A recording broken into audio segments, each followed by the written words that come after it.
सियासी मकासद के लिए नैब को बहुत ज़्यादा इस्तेमाल किया गया, लोगों को हब्स बेजा में भी रखा गया, कुछ ऐसे वाक़यात भी हो गए जिसमें ख़ुदकुशी समेत नैब की हिरासत के अंदर जो है वो लोगों का जहाँ बहक हो जाना जैसी चीज़ें भी हैं। सो नैब बेसिकली जो है वो बहुत सबमिसिव रोल प्ले कर रहा था और नैब जो है वो पॉलिटिकल इंजीनियरिंग से बढ़ के या पॉलिटिकल विक्टिमाइजेशन से भी बढ़ के आगे जा चुका हुआ था और ऐसी भी चीज़ें लाई गई थी जिसके तहत लोगों को उठा लिया जाएगा और 2-2 3-3 महीने उनका पता नहीं होगा वो कहाँ पे, कोई सवाल ही नहीं उनसे पूछ सकता। आपको लगता नहीं है कि थोड़े से ज़रा हार्श थी या सख्त थी को मिनट में निकलना चाहिए था?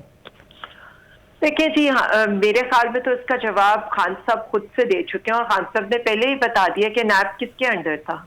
अब तो सारी चीजें मेरे ख्याल में इतनी क्लैरिटी के साथ अवाम के सामने भी आ गई हैं कि ये क्या खेल खेला जा रहा था। नवाज शरीफ साहब जिस तरह से इलाज के बहाने गए थे, वो किसने उनको NRO-2 दिया था? क्या आपको नहीं पता है?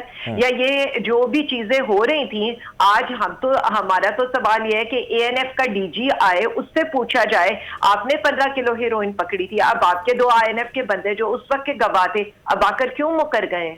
ये सवाल PTI के उससे तो नहीं होना चाहिए, ये तो उन लोगों से होना चाहिए जो नवाब, नहीं सिर्फ एक सेकेंड, जो ना भाई उन्होंने तो कसम इस पे खाई थी ना, जिसने DG ANF ने वहां पर जो है जाकर 15 किलो हीरोइन की बात की थी। बात सारी इतनी है ना, पॉलिटिकल इंजीनियरिंग की बात है। अब आप मुझे ये बता दें, मरियम सफदर का जो केस है उसमें नैब डिसाइड करने वाला कौन है कि उसने उनकी बरियत को सुप्रीम कोर्ट में चैलेंज नहीं करना?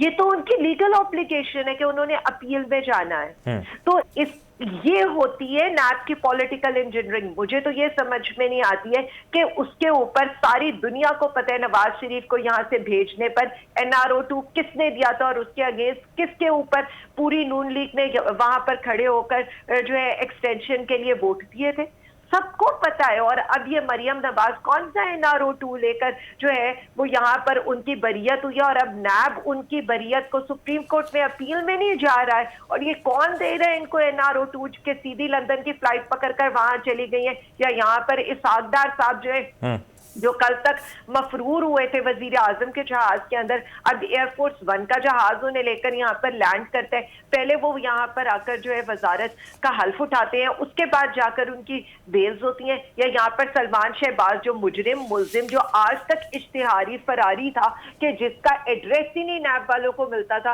आज आपने ये देखा है कि वो जो है वो रियासत उसको प्रोटेक्ट करके प्रोटेक्टिव बेल के लिए लेकर जा रही है।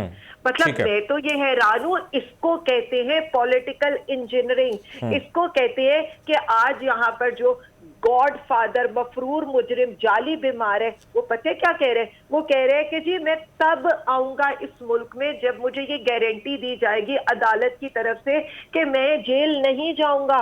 तो मुझे ये बताएं कि जो यहाँ शर्तें रख रहे हैं कि हम फ्लाइट तब पकड़ेंगे जब हमें रिलीफ मिलेगा, तो इससे बढ़ के क्या पॉलिटिकल इंजीनियरिंग हो सकती है? इसको मैं क्या नाम दूं कि यहाँ पर 50 केसेस माफ हो गए हैं। नैब के अंदर एक कमरा खुला हुआ है जिधर धड़ाधड़ NRO-2 दिया जा रहा है, कभी शहबाज शरीफ को, कभी उनके बेटे हमजा शहबाज को, कभी यहाँ पर यूसुफ रजा गिलानी को, कभी स्पीकर नेशनल असेंबली को।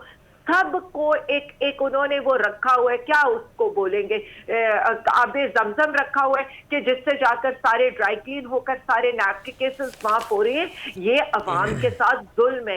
यहाँ पर बात इतनी सी करनी चाहिए कि यहाँ पर लिख रहा है फाइनेंस मिनिस्ट्री को, मिनिस्ट्री ऑफ हेल्थ के जी अद्वियात का